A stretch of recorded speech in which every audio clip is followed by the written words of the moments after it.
that? To battle stations, everyone. This is not a drill. I repeat, this is not a drill. Computer, engage the EMS system.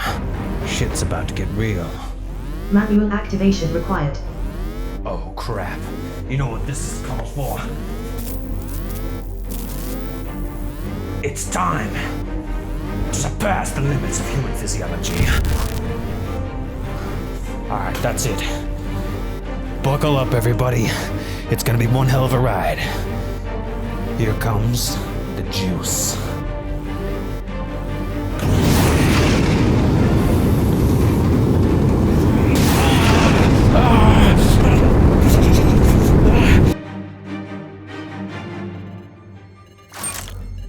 Computer, did we make it? Computer, do we make it? Electronic muscle stimulation armed and ready. Manual activation required. Oh, really? It was off the whole time? It was off the whole time.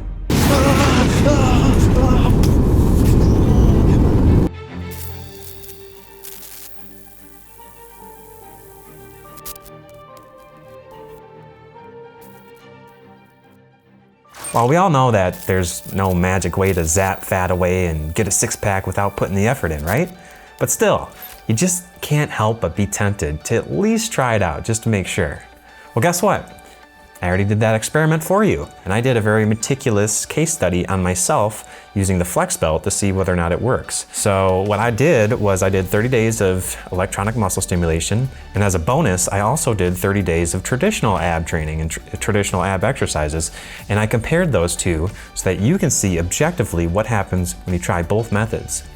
So in this video, I'm gonna cover, does EMS work? And what does that mean when it works? Will you actually see results? I'm gonna go over the FlexBelt versus the cheap knockoffs that you can buy on Amazon to see if the cheap ones are just as good as the expensive ones. I'm also gonna go over my personal results doing EMS and compare that to the traditional ab training. And by the end, you're gonna know how to properly use EMS so that if you do buy a FlexBelt, you'll know what to expect. And if you don't, you'll know the alternatives that are out there for you. Now, if you guys want to jump ahead right to the results where I talk about what happened when I actually tried using the FlexBelt, I'll give you a timestamp right here that you can check out and you can jump ahead to that. Okay, so just right off the bat, let's just get right to the heart of it, okay? You want to know if this EMS device works. Well, the FlexBelt, it does work, okay? Like it actually stimulates the abs, like it does actually do what it says it's gonna do. But we wanna know, more specifically, does it actually strengthen and tone the abs like it claims? Does it actually lead to weight loss? Specifically, does it actually lead to fat loss? And does that fat loss affect your waist circumference so that when you put on your pants, do they actually fit a little differently, okay? A little bit looser. And what about measuring things like subcutaneous skin folds and stuff like that? So before we get into that, let me just tell you why I have a lot of extensive background experience using electronic muscle stimulation, both in the clinical setting and also just using different kind of devices to hook people up and what those different kind of devices are like, and just in general why I'm the perfect person to do this kind of product review video, specifically on something like a stimulator. Oh God, no, not on that kind of stimulator. Excuse me, David, this is Damien from your legal team. We've been advised not to reference any of the stimulator jokes for this video. Okay, sorry about that. Not to worry. I've also prepared a few other statements as well. Firstly, David and One Life to Lift are not responsible for any misuse of ab stimulators. The FDA received reports of shocks, burns, bruising, skin irritation, and pain associated with some of these non-approved devices. There have been a few recent reports of interference with implanted devices such as pacemakers and defibrillators, and some injuries reported with hospital treatment. Whoa! Furthermore, we are of the stance that stimulators placed on the genitalia are a bad idea, and we are not responsible for any injuries related to you being that guy. Okay, fair enough. You should also note that this is in no way a sponsored video. FlexBelt did not send you this product for review, nor did they see this video prior to its publication. The opinions in this video are yours and yours alone, and not a recommendation of a doctor, and so on and so forth. That kind of legal mumbo jumbo. Okay, got it. Anything else? I would also advise against the use of several overused puns. Oh, puns, really? Come on. Not even to see what all the buzz is about? No. Lightning fast results. Nope. The results are shocking. Yeah, no. Not even if the god of thunder himself approves? It's a bit of a gray area. Okay then. Oh, and I love the hair, by the way. Oh, well. Thank you. You're not too bad yourself.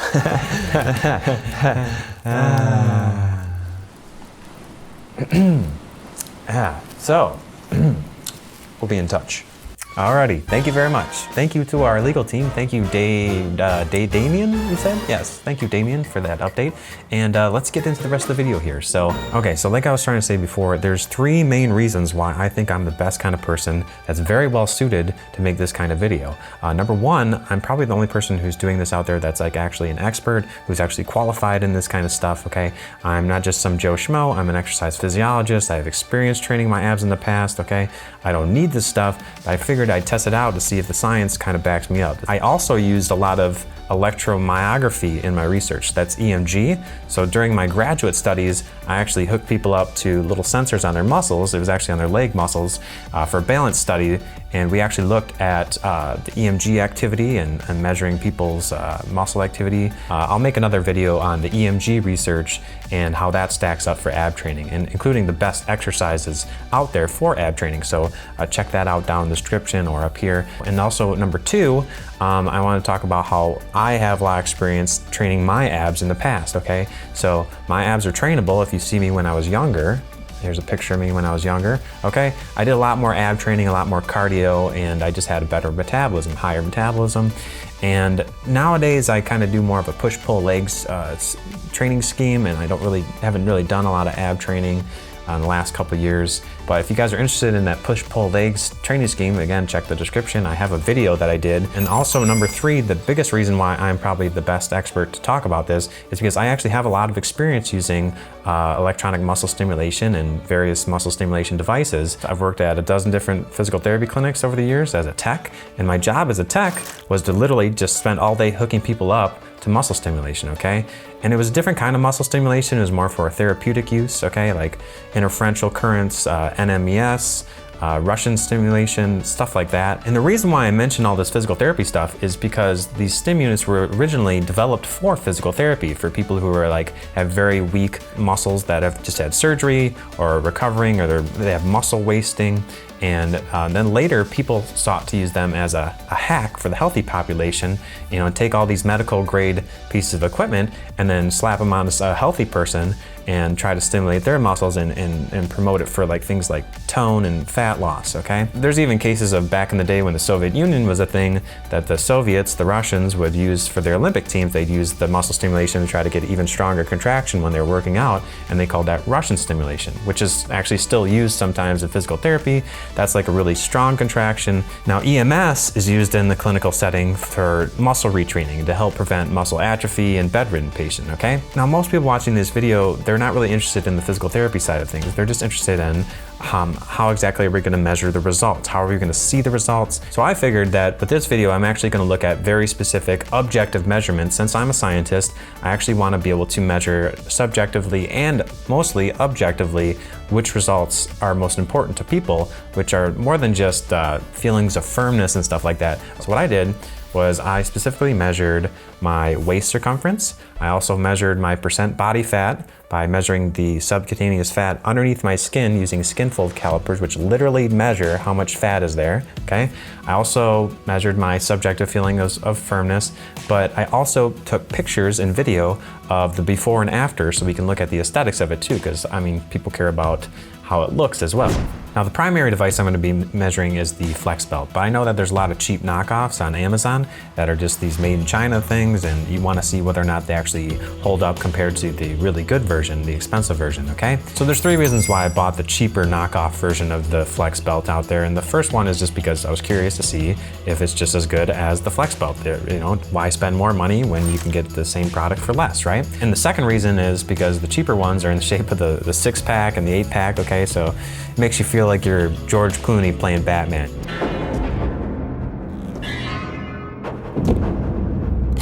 you know, where he gets in the suit and all of a sudden, you know, he's got the six pack, which I thought was kind of funny. And also, you know, intuitively, I thought that made sense just because it could cover each one of your packs of the six pack, right? And if you just look at it visually, it looks like it covers more ground. I mean, it has 8 little electrodes versus the 3 electrodes on the FlexBelt. So I thought that maybe that more electrodes might be better, but also, the last reason was just because I wanted to read the funny broken Chinese English that they have in those manuals. I mean, seriously, look at this manual.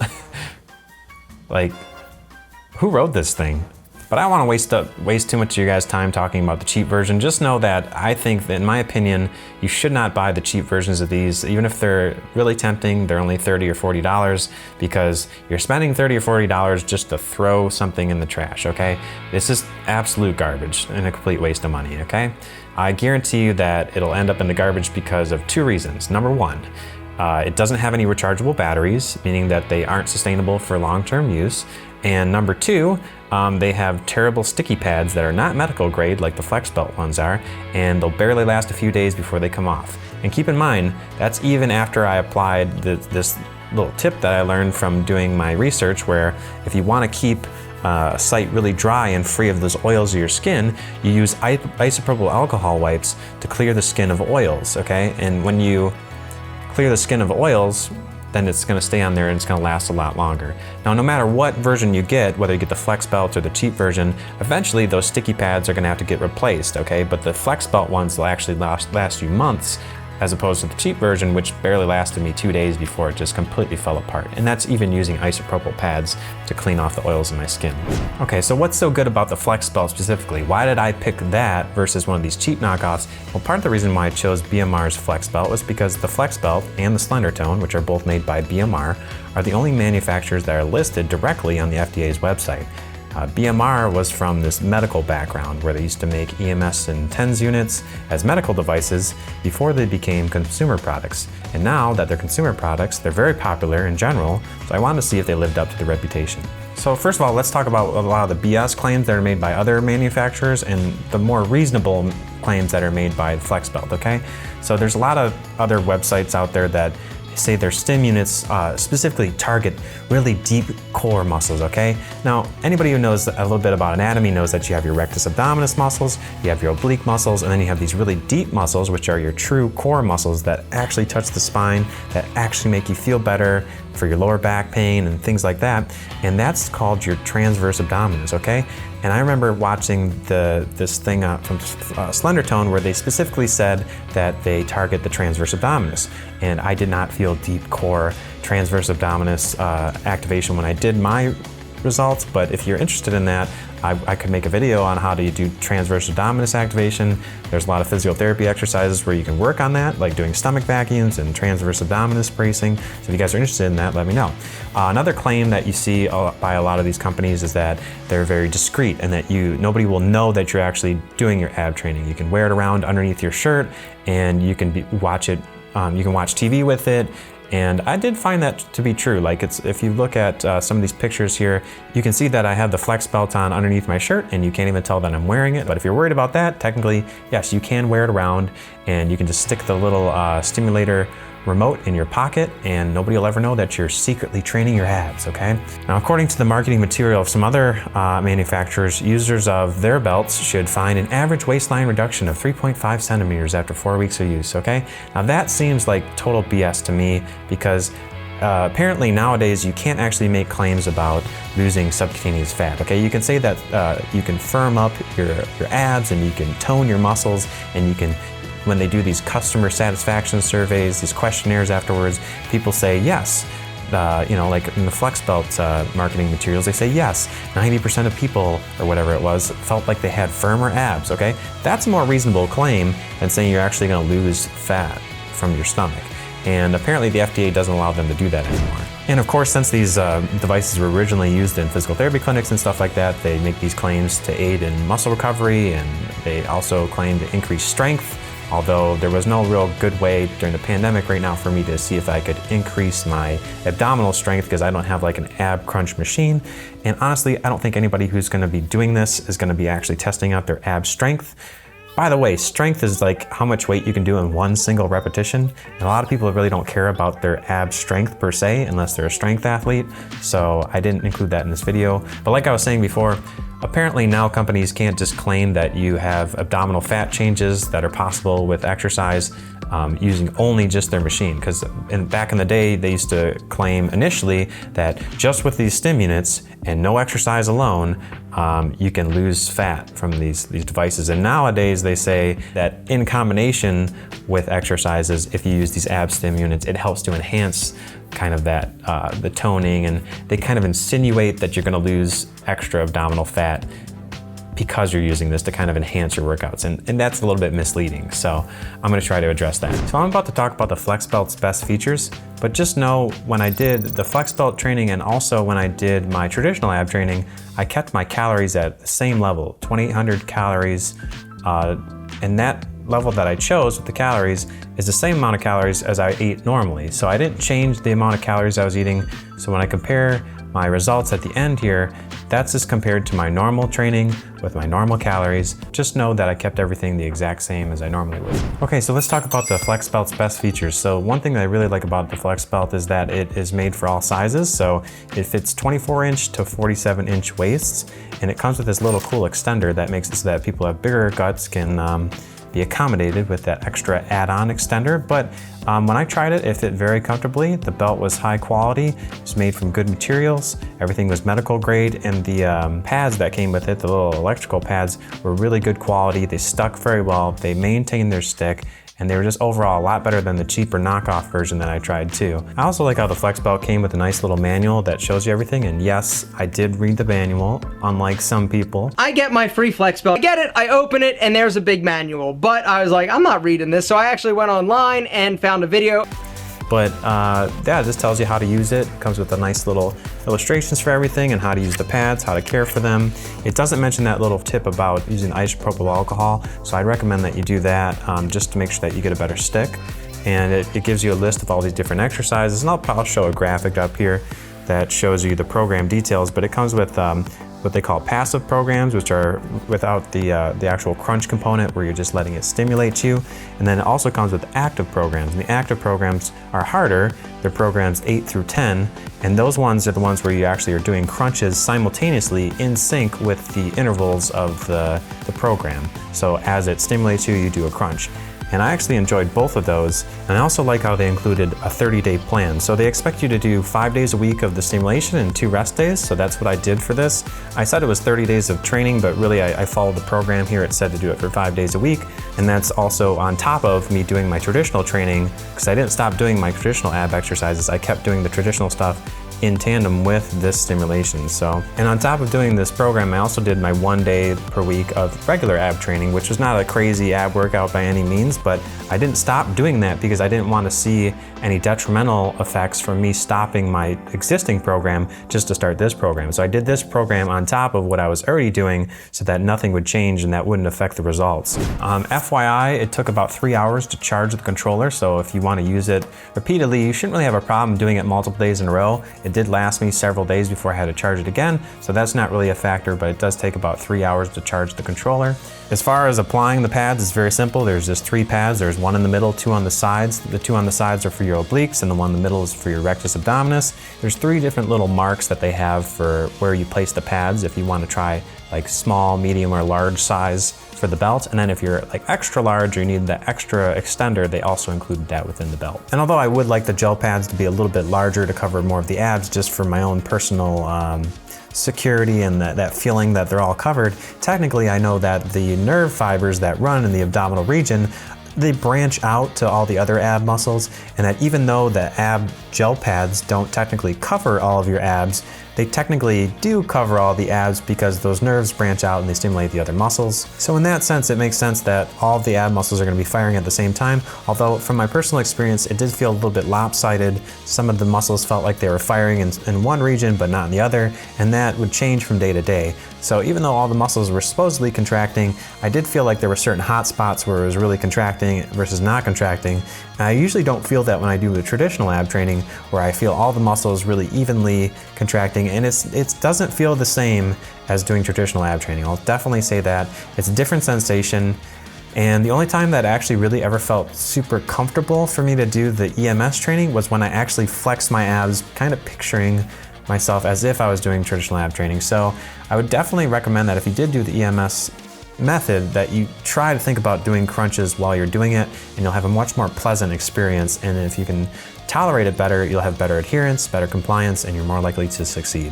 So in terms of controls, it's extremely easy to use the FlexBelt. They have a power button and they have a program button. And then once you're in a program, you just select up or down to adjust the left or right sides of the electrodes, and you can individually control whether you want the right side or left side to be more intense, but it doesn't let you go more than 10 notches above the other side. So for example, if I take my right side up to 40, it only let me take the other side as low as 30 for the left side. So you can't have them too far apart.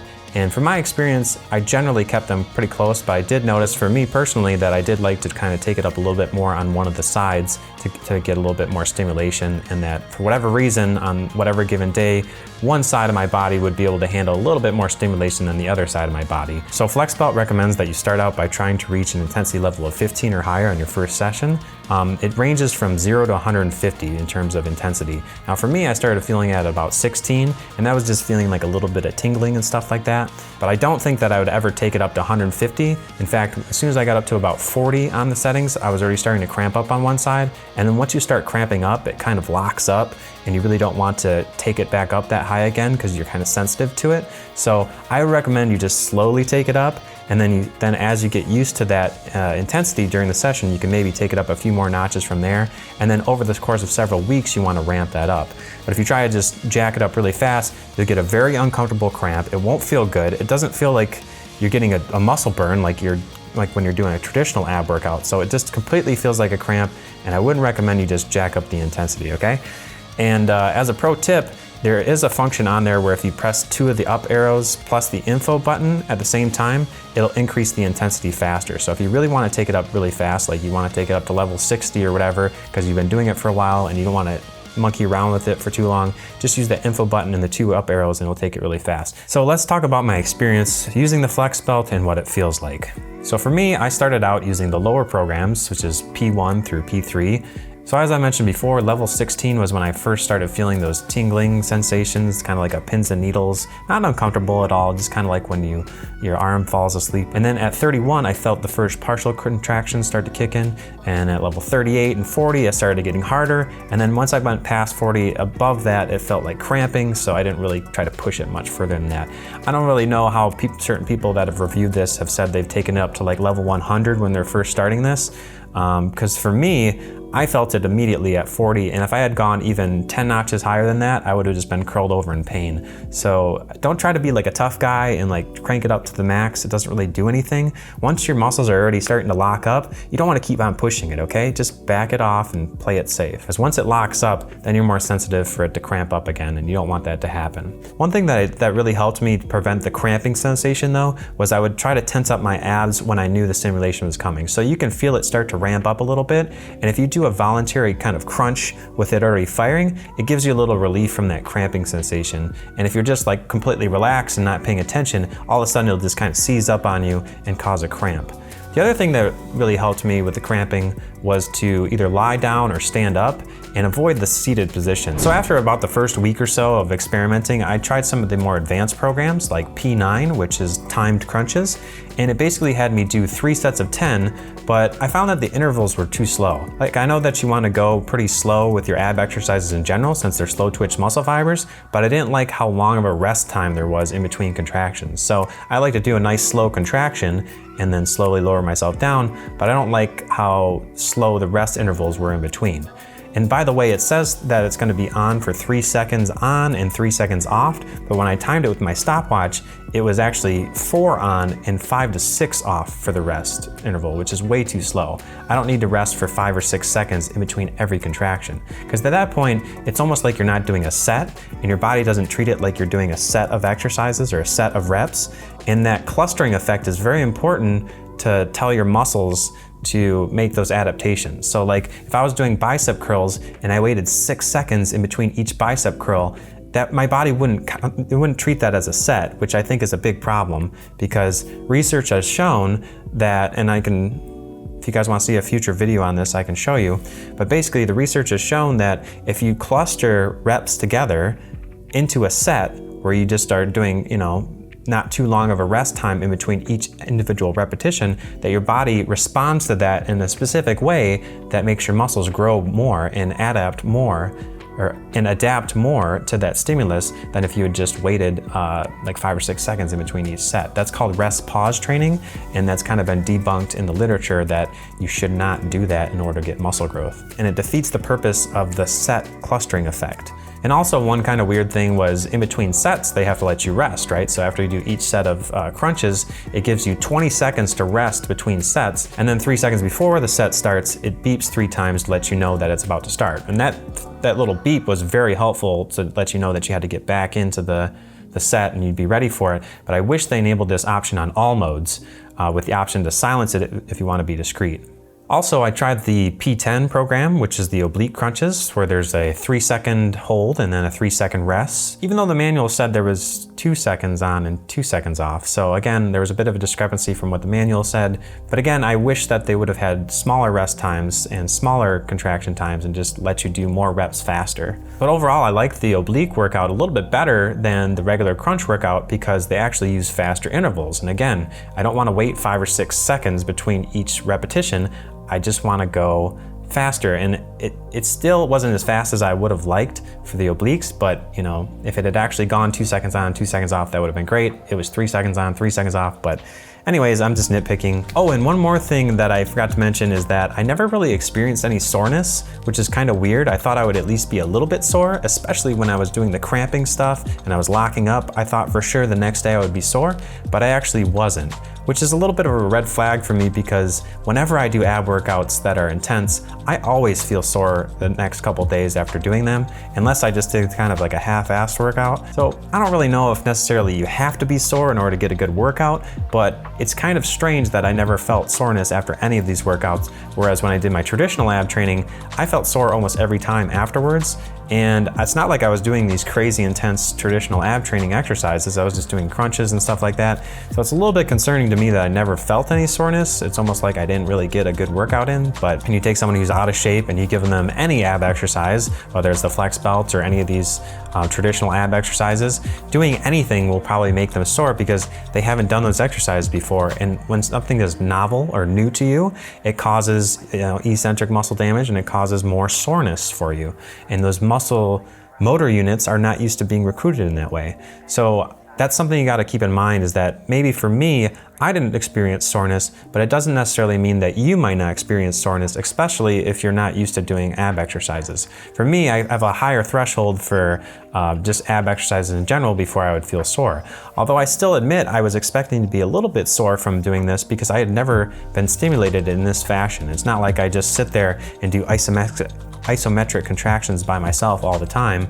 I usually do isotonic exercises like traditional crunches and stuff like that where you're moving. So I was kind of expecting for myself to be sore after doing this. And FYI, throughout the 30 days of my EMS training, I kept doing my normal ab workout routine. I didn't stop doing it just because I was doing this EMS routine. So this included my normal ab workouts that I do every other week. And you might wonder if it was kind of weird using the FlexBelt after doing a traditional ab workout on the same day. So I do the regular ab workout and then it would almost be like harder to get them to stimulate again. So when I would use the remote on the FlexBelt, I would actually have to crank it up a lot higher than I normally would because for whatever reason, the muscles had lost their contractility and they're less sensitive, so I really needed to crank it up. And I kind of like that because I feel like it is possible maybe to do a traditional ab workout and then after this workout, or after the traditional ab workout, you use the FlexBelt when your muscles are not really responding to your brain anymore, the signals from your brain to get them to contract and to kind of move past that barrier and surpass that limit of contractility issues. So maybe that was just for me, but that's what I noticed in my experience. And I think maybe, just maybe, you might be able to use the FlexBelt to supplement, to extend a regular ab workout. that'd be an interesting use for it. Although I honestly only did that twice because there was only 2 days out of the month where my regular ab workouts coincided with one of my FlexBelt workout days. So take that for what it is. So for my traditional ab training, consisted of 3 simple exercises that anybody can do from home with no equipment. And in my opinion, I never really have been a big fan of using a bunch of fancy machines and stuff to do things like crunches. And I always felt like doing things like floor exercises and really basic ab work, it was plenty, especially from me having my 8-pack when I was younger. I would just do very simple exercises there, you know, like the leg lifts and the crunches and bicycle crunches. That's all I needed to do in order to get really nice shredded 8-pack. So that's what I did again this time. So I'll show you some footage here of the 3 different exercises I did. The first one was the leg lift, and the second one was a V-up crunch, or you could just do a regular crunch. And then to try to train a little bit of the obliques, I threw in some bicycle crunches, which is one of the best exercises in terms of EMG activation. So I figured, hey, this FlexBelt is supposed to stimulate my abs, so why not pick exercises that closely activate a lot of those same muscle fibers.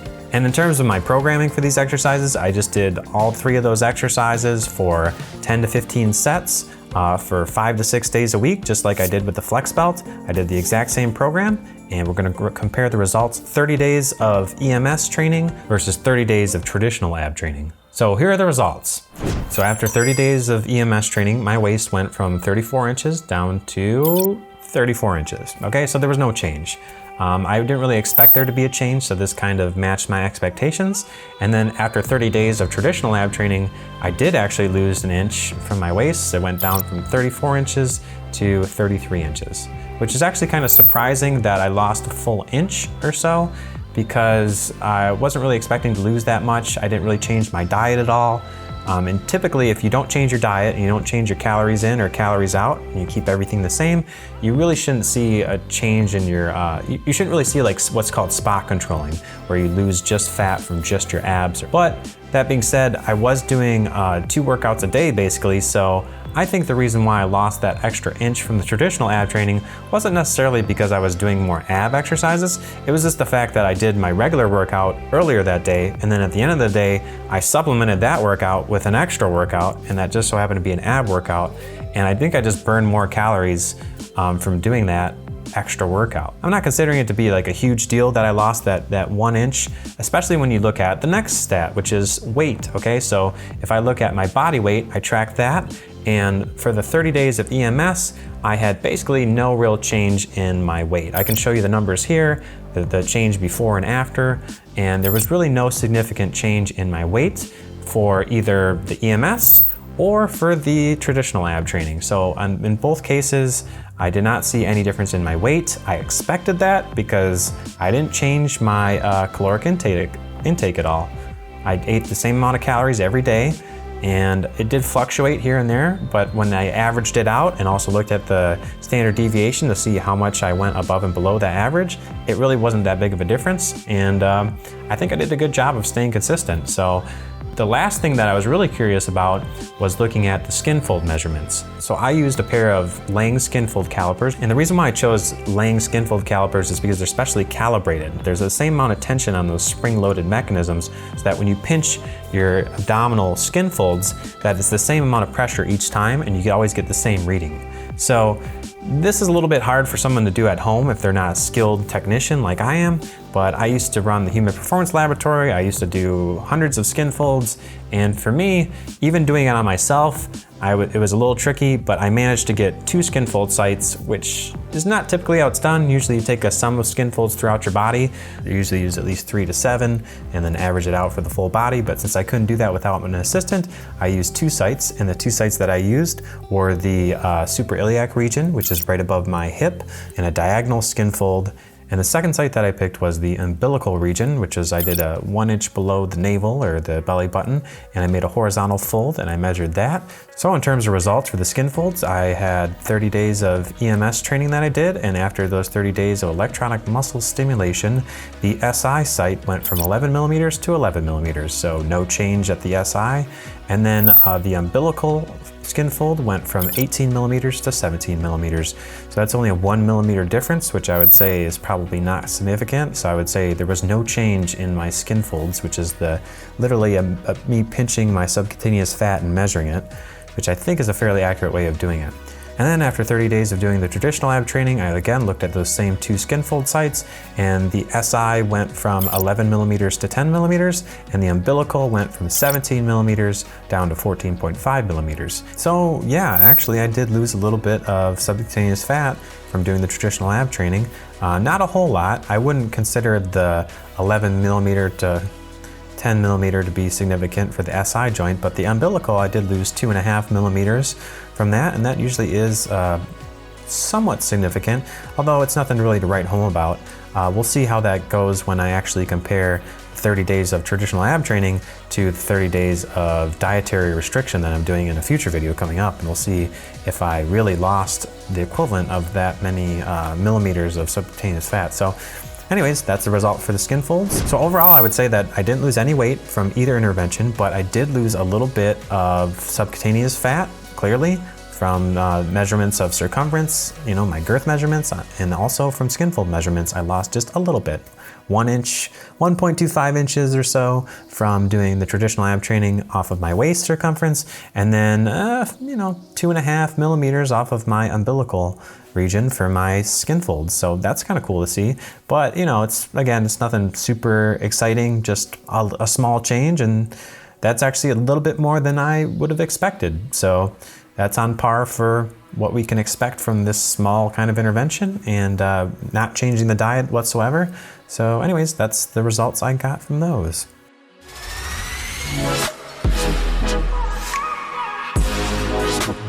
Okay, so here's the before and after images, and as you can see, I didn't see a whole lot of change from before and after the EMS. So you be the judge. I tried to use consistent lighting from one intervention to the other, but for me, I did not notice any difference from the beginning of the EMS training to the end of ab training in terms of aesthetics. Although I guess if you were to ask me on a questionnaire if I felt like my abs were a little bit more toned like they did for all these other studies and they use in the marketing for the FlexBelt, I guess, yeah, I could feel it a little bit, but not really. So I'm sure maybe if my abs were really deconditioned, I probably would say that my abs got more toned, but my abs weren't that badly deconditioned. So I would say for me, subjectively, it's about the same in terms of tone and overall strength. And similarly, after 30 days of doing the traditional ab training, I also looked at the aesthetics and how I looked after I was done. And for me, I saw that there was a slight change. I did kind of notice a little bit more tone visually, and just subjectively, I also felt like I was stronger. My abs are a lot stronger than they had been in the last couple years since I let them kind of slip and get deconditioned. I was starting to feel like my old self again in terms of strength. It was getting pretty hard for me to fatigue myself in the same way from when I started the training as when I finished the 30 days of training. So overall, I would say I was very happy with the traditional ab training. I didn't see a huge difference in my Skinfold measurements, or I only saw like an inch difference in my waist, and I'm not really sure if I can really put a lot of stock in that.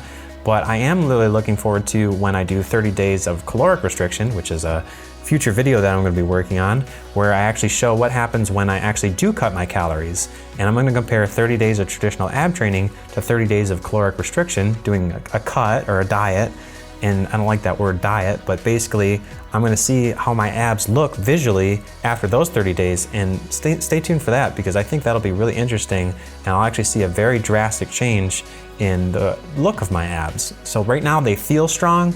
I feel like I've toned them up, but I can't see them because there's a slight layer of fat covering them. And I feel like after I do this cut, I'm going to see some good results. So by the time I post this video, that video might already be up. So check the description or check the link here in order to see the 30 days of cutting versus the 30 days of traditional ab training.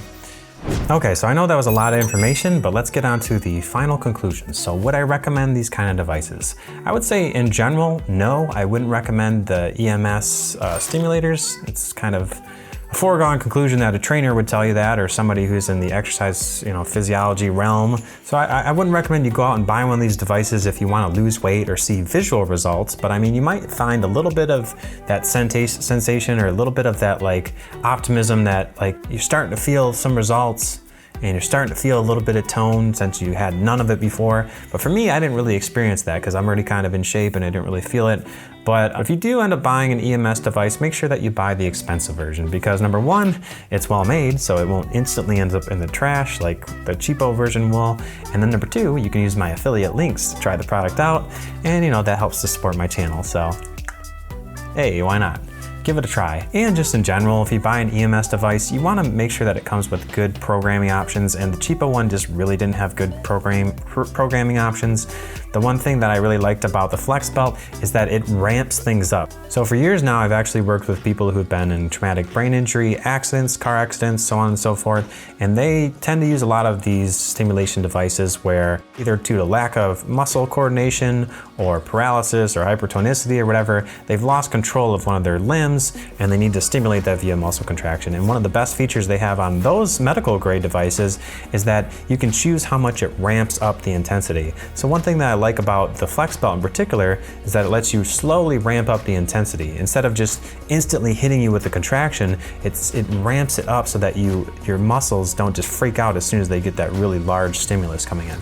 And the cheapo EMS I bought just slams you with a hard shock and then lets up. There's no gradual ramping, which makes it extremely uncomfortable. Now, you would think that a sedentary person might see some results since they're so out of shape that any kind of muscle contractions would help them, but ironically, the stimulation purportedly doesn't work as well if you have too much adipose tissue blocking the signal. So it's a buyer's paradox. Their target audience isn't skinny people, but those are the ones that it would work best on. People that are gonna benefit the most or the easiest from using these ab stimulators are people who have less fat to actually go through. Because when you're trying to send a signal to someone's abs, if they have less layers of fat, it's going to be easier to stimulate those muscles. So skinny people actually have an easier time getting their abs stimulated than people who are overweight.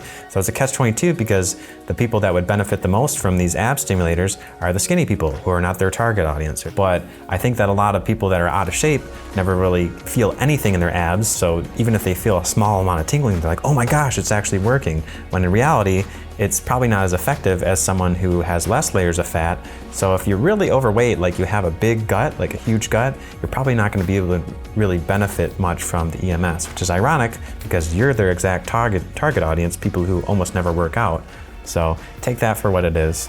So I'm sorry for bursting anybody's bubble if you thought that I was just gonna magically shill out for the FlexBelt company and just tell you, go ahead and buy this product and it's gonna fix all of your problems. It's not. Obviously the best thing for you to do is just simple diet and exercise. That's always gonna be your best option. I know it's the one that requires mental effort and planning, and you gotta overcome your inhibitions and stuff like that, but voluntary muscle contractions are always going to be your best bet because involuntary muscle contractions don't teach you to learn how to do it yourself. And when you learn how to do it yourself, you establish the connection between your brain and the muscle. It's the mind and muscle connection. And the other reason why doing exercises directly, doing the traditional method, is that it actually teaches you how to contract your ab muscles voluntarily. If you do them involuntarily, you'll never learn how to create that muscle to mind connection. And when you go into real applications, like you're actually trying to push something and brace your core, you're not going to be able to establish that connection. So you might have, in theory, you might have a strong contraction or something like that brought about by the EMS, but it's actually not going to be worthwhile to you because when you actually have to use it in real life, you don't have that mind and muscle connection. And even if an ab stimulator does give you ab muscles, you're still not going to notice them until you change your diet, okay? But once you have muscle, you can try doing a cut diet and you'll see the results later. So I'm going to show you guys an example of that because I've actually been doing a cut diet as of this recording because I'm done with my previous interventions. And I'm going to show you guys the difference between when I got my abs really strong using traditional ab training and then I did a cut of my calories after that. And actually I saw really good results from transitioning, and that'll actually be a future video that I might have up by the time this video goes up. And if not, it'll be up very shortly. So check the description or check this link and I'll show you guys exactly how you can get shredded abs by working it out and then cutting your calories and seeing the results. That's probably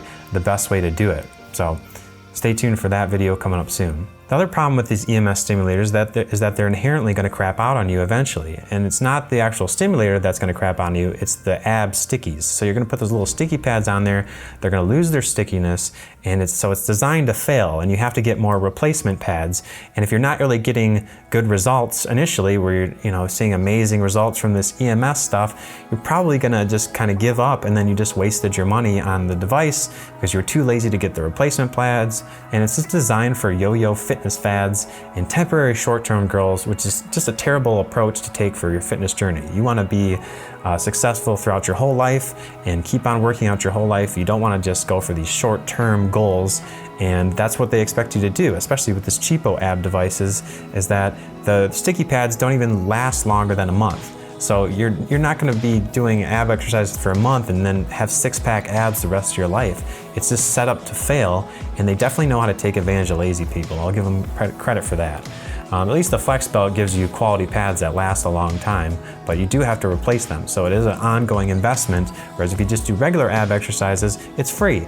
You don't need to keep on buying ab stim pads and replacing them. So just doing those 3 ab exercises that I did in this video, where I showed you the crunches and the leg lifts and the bicycle crunches, those are probably all you need to really get strong abs. But if you're looking for variety so that you don't get bored of it, there's a million ab exercises that you can do.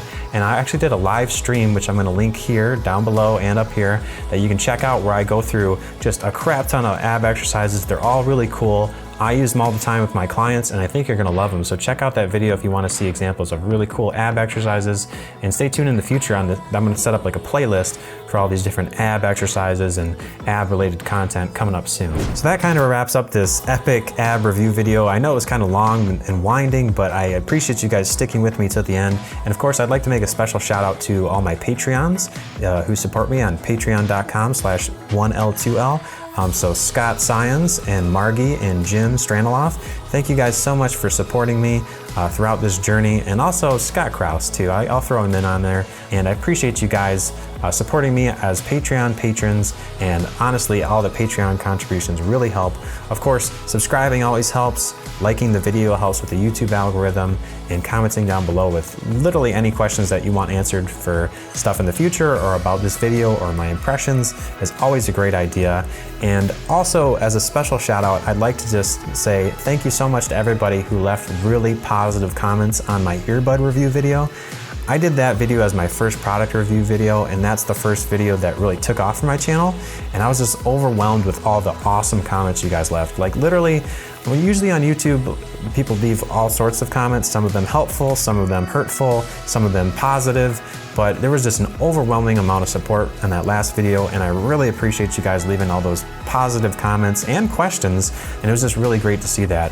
And also, I mean, we had people come out of the woodwork. We even had a guy named Phil Collins commenting on there. I mean, if Phil Collins is commenting on your video, you've done something right. So thanks, Phil, and thanks everybody else for commenting on that video. So thank you guys so much for watching this video. I hope that I helped you out, and there's gonna be more good content coming up soon. So make sure that you subscribe so you don't miss the next video that I post. And of course, remember, you only have one life to lift. See you in the next one, guys.